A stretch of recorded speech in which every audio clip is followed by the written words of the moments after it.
How's it going, guys? Today I'm going to show you what it's like to drive the all-new Porsche 911 Dakar from a first-person point of view. Based on the Carrera 4 GTS, it's got a 3-liter twin-turbocharged flat-six, making 473 horsepower and 420 pound-feet of torque. And despite having these awesome, bespoke Pirelli Scorpion tires for off-roading that are more puncture-resistant, it's still able to sprint from 0 to 60 miles an hour in just 3.2 seconds. Obviously, there are a host of differences between this and a standard 911, so let's run through them really quick. The car has been given a 2-inch lift all around, giving a ground clearance of 6.3 inches in its low mode, but it also has a suspension lift for both the front and rear, allowing it to have 7.5 inches of ground clearance. For reference, that's 0.8 inches more than the Lamborghini Huracan Storado, and it can be in that full lifted position up to 105 miles an hour. And this thing goes on to reach a top speed of 149. We'll talk more about the interior in a bit, but I wanted to give you a little sneak peek because it's absolutely spectacular. They don't have rear seats to save weight. We've also got the GT3 style hood to save weight. This only weighs 25 pounds more than the Carrera 4 GTS, despite having all of this off-road components. It's also got a stationary rear wing to save weight as well. Now, this has an aftermarket Akrapovic exhaust that sounds absolutely insane, as well as a tune. Now, it starts at $222,000, but it's got an optional $28,500 Rough Roads livery on it. It would be Rothman's, but I guess they couldn't license the name, so they've had Rough Roads written on the side instead. Another cool option, it's got this roof rack that's actually functional. We've got lights, so you can drive this thing at nighttime. We also have storage, a shovel, and Porsche even sells a tent that you can put on the roof of your Dakar and actually sleep on your 911. The interior of the Dakar is very familiar Porsche 911, particularly having just reviewed the Turbo S. We, of course, don't have the rear seats to save weight. You can get sport bucket seats, but this makes more sense to have the comfort seats. We've got a plaque right here that shows it's number 587 out of 2,500. They're only making 2,500 units of the Dakar, so these things are sure to be extremely valuable in the future. 8-speed PDK transmission. It's absolutely fantastic. To shift it into drive, pull this way to put it into reverse, push back like that to put it into park right there. Now, this button is new. This is a full suspension lift. We're lowering it back down right now. That will raise it to that 7.5 inches of ground clearance. That is pretty awesome. We also have some new driving modes. So if we use this toggle here, there's wet mode, normal mode, sport mode. Then there's a rally mode that reduces traction control, allows 20% more wheel spin, also has a launch control in rally mode, and then off-road mode maximizes traction and is going to raise this and keep the lift raised up to 105 miles an hour, which is absolutely awesome. Dual displays to the left and the right, some controls on the steering wheel itself, but very, very driver focused. All right, let's take this thing for a spin, shall we? Going to put it into drive, manual mode. We're in off-road mode, so we have that maximum suspension height. Let's go on this gravel road and see what this thing is like to drive. What a concept. A 911 sports car meant for off-roading. This thing is too fun. So it seems super random, Porsche making an off-road vehicle, but in fact, it's actually part of their heritage. Back in 1984, Porsche competed in the Paris to Dakar race in a vehicle called the 953. It was actually the predecessor to the much more powerful and even more successful racing off-road car, the 959. It had variable adjustable suspension in the 959, which gave it a huge advantage over other vehicles. It also had a heck of a lot more power. But they do have a pedigree of off-road racing, so it's not like they just decided one day, let's make this little toy. And then I thought more about the Huracan Storado, and I figured, well, it's the same group, right? Volkswagen Audi group. Now, this is one problem with the car. You do have to always turn the sensors off because otherwise they're constantly going off. It's a little bit interesting in an off-road car to have all those really, really sensitive sensors, but you know, the most of the owners of these cars are going to be just driving them on the street, which is a bit of a bummer because it's so nice off-road. Now, I gotta give an enormous shout out to my friend Supercar Steven for making this possible.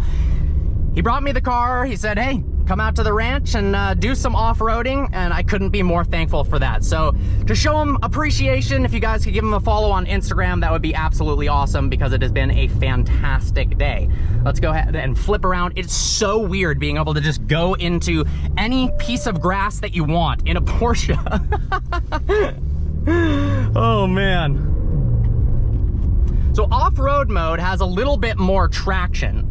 Once we get over that hump there and it's not as severe of a bumpy section, we'll put it into that rally mode, because that's gonna give me a little bit more wheel spin. Although actually, I think I can go into rally mode right now and make sure the lift is up at the same time. So that's gonna give me a little bit more slip, which should be a whole bunch of fun on the off-road. But I mean, this isn't intense off-roading, but it's not intense. I mean, these are some serious dips and rocks that nobody in their right mind would take something like a GT3 or a Porsche Turbo S on, but this just does it with ease. All right, Mr. Sensors, please go away now. Seems like they want to come back over and over again. But man, this thing is just hilarious. It's so much fun.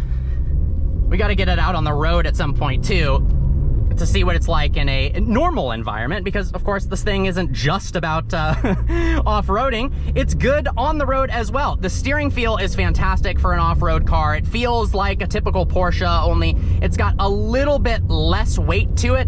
It feels a little bit floatier. The suspension rides so nicely. It still has a bit of firmness. It's not like this super plush Rolls-Royce type of feel, but it also isn't jarring whatsoever, which is pretty nice. And the fact you can just throw this thing around into turns and get it sideways is absolutely awesome.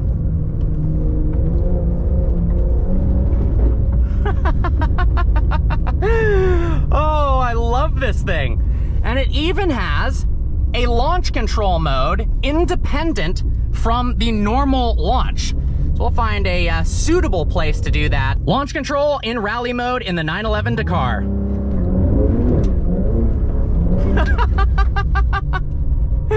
That's too funny. All right, let's hit this a little quicker, shall we? I mean, what a car.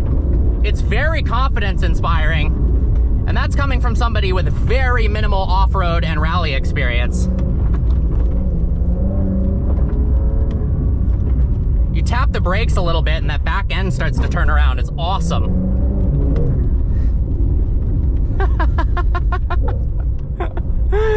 Oh, I'm in love with this thing. It really is awesome. This is, what a daily driver this would be. Obviously you don't have the back seat, so you can't put people there, but you're not really gonna put people in there anyways, so you can use it for storage. This would be an even cooler daily drivable supercar than a Turbo S.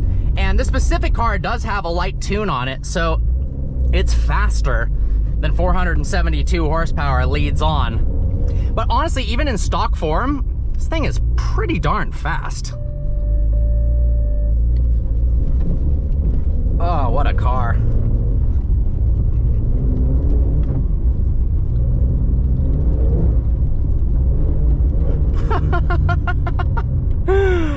I'm in love. I really want one of these, seriously.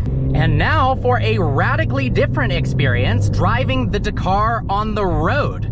It's funny starting out just off-roading it. It feels so at home off-road. I was wondering, what's it gonna be like on the street? But it feels awesome. This is just the ultimate do-everything car. It almost feels like, have you ever had a dream before where you're driving and you feel kind of invincible? You can just kind of drive over any obstacle. It doesn't matter.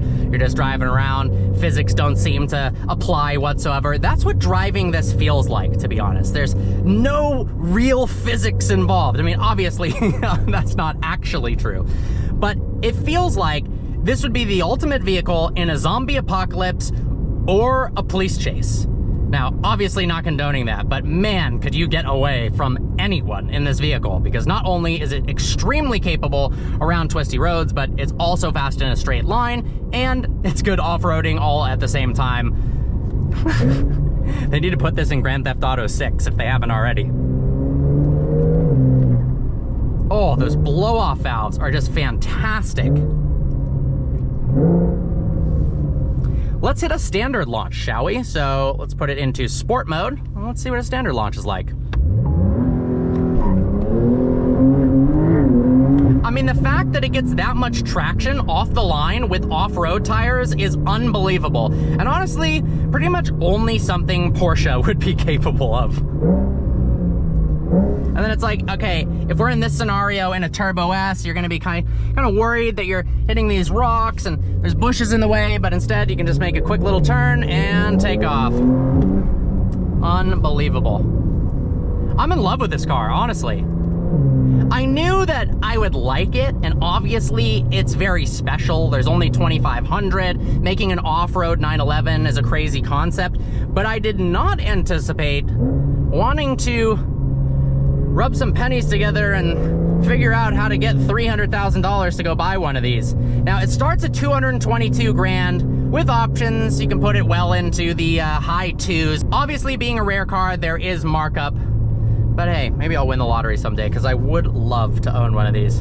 Time to work a little harder and film some more videos. Well guys, I hope you enjoyed today's video. Like always, please browse the channel and subscribe. Special thanks once again to Supercar Steven.